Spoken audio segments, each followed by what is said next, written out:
শুভ দ্বাদশীর পারণটা কিন্তু খুব অল্প সময়ের মধ্যেই ছিল। প্রত্যেক মাসে যখন আমরা দুটো করে একাদশী ব্রত পালন করি, কিন্তু এই বছরের এই একটা একাদশী কিন্তু খুব তাড়াতাড়ি আমাদের পালনটা করতে হয়।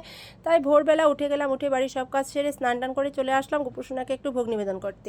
তো সকালবেলা কিন্তু বাল্যভোগে আমি দেখো চিড়া আর গুড় দিয়ে ভোগ নিবেদন করলাম, আর গোপুসোনাকে ভোগ নিবেদন করে এবার রান্নাঘরে চলে আসলাম, কারণ মা বাবা ছেলে ওদের জন্য রান্না করতে হবে। গোপুসোনাকে দুপুরবেলার ভোগটা একটু পরে দেবো, তাই আমি চলে আসলাম আগে মাদের চুলায় রান্না করতে। তো আজকে আমি একটু পটল আলুর ডালনা আর একটু চাল কোমর দিয়ে ডাল রান্না করছি, আর এদিকে অন্ন বসিয়ে দিলাম। আর এদিকে দেখো আমাদের বাড়িতে বৈষ্ণব দিদা আজকে চলে আসলো। এই শুভ দ্বাদশীর দিনে বৈষ্ণব দিদা এসছে, এর জন্য আমি অনেক খুশি হয়ে গেলাম। একটু চাউল আর দক্ষিণা সহ বৈষ্ণব দিদাকে দিয়ে তারপরে কিন্তু দেখো রান্না করতে চলে আসলাম। তো আজকে ভোগ নিবেদন করব গোপুসোনাকে, কি বানাবো এটাও একটা বড় সমস্যা হয়ে গেছে। তো আজকে মূলা দিয়ে ডাল রান্না করেছি, আর একটু শাক, মানে কি বলে এটাকে, খুদিমারি শাক নিয়ে এসেছিল আমার বর, তো খুদিমারি শাক বানাবো, পটল ভাজা করব, আর একটু আলুর চোখা করব, টমেটো আর কাঁচা লঙ্কা কালি জিরা দিয়ে খুব ভালো লাগে, একটু সামান্য মশলা দিয়ে দিলে মানে বেশি ভালো লাগে। তো এবার চলো আমার গোপুসোনার জন্য আমি ভোগের রান্না করে নিচ্ছি। আর এদিকে কিন্তু গোপুসোনারাও বসে আছে, দেখো আসনে কি সুন্দর করে, একটু হাতটাও ধুয়ে নিলাম।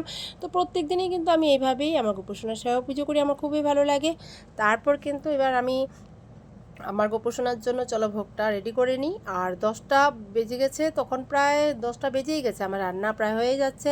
গোপুসোনাকে স্নান অভিষেক করাতে হবে, তো গোপুসোনাকে স্নান সেবা করি।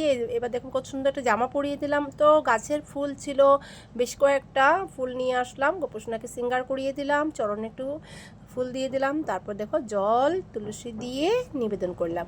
এবার আলুর চোখাটাকে সুন্দর করে বানিয়ে নিলাম। এই চোখাটা দিয়ে ডাল দিয়ে খেতে না বেশ দারুণ লাগে, তাই গোপুসোনার জন্য আজকে একটু আলুর চোখা, ডাল, শাক আর পটল ভাজা দিয়ে ভোগ নিবেদন করছি। চলো এবার পুরো ভোগ আরতিটা তোমরা পুরো দর্শন করো।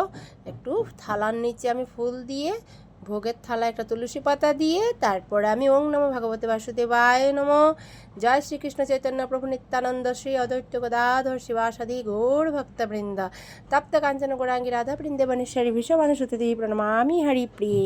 এর চাইতে আমি আর বেশি কিছু মন্ত্র জানি না। তো গোপুসোনার এই মন্ত্র বা আমার রাধারানীর মানে নাম বলেই আমি কি করলাম, গোপুসোনাকে ভোগ নিবেদন করলাম। তারপর কিন্তু আমি দেখো মহাপ্রসাদের থালা নিয়ে বসে গেছি, বাড়ির সবাইকে একটু একটু প্রসাদ দিতে হবে।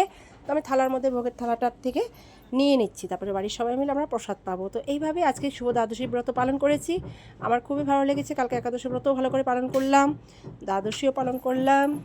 আর এই ভোগ দর্শনে কিন্তু দুর্ভোগ কাটে, আমাদের যত রকমের পাপ আছে এই মহাপ্রসাদ দর্শনে কিন্তু সব পাপ দূর হয়ে যায়। ভগবানের প্রসাদে যে কত বড় একটা গুণ আছে সেটা একমাত্র মহাপ্রসাদেই মানে ভোগ করার, মানে মহাপ্রসাদ যদি তুমি সেবা করো তাহলে বুঝতে পারবে।